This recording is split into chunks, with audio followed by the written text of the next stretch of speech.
गाडी चालू होती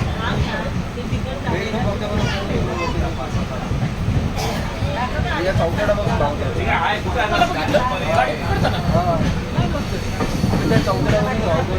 स्टेशनवर असं उडीत असताना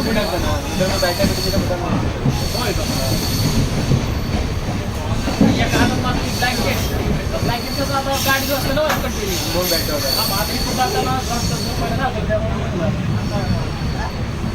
मस्त वाटलं सगळं खायला गाडीत मला भेटली आणि पॅसेंजरला खूप वर्षानंतर प्रवास करायला ट्रेन कधी राजा प्रवास आम्हाला आठवत नाही केलेला राजस्थानला आपण ना एक्सप्रेस सगळं कसं फ्लाईट आणि माझा 4 व्हीलरशिवाय प्रवास आता एक अनुभव आला का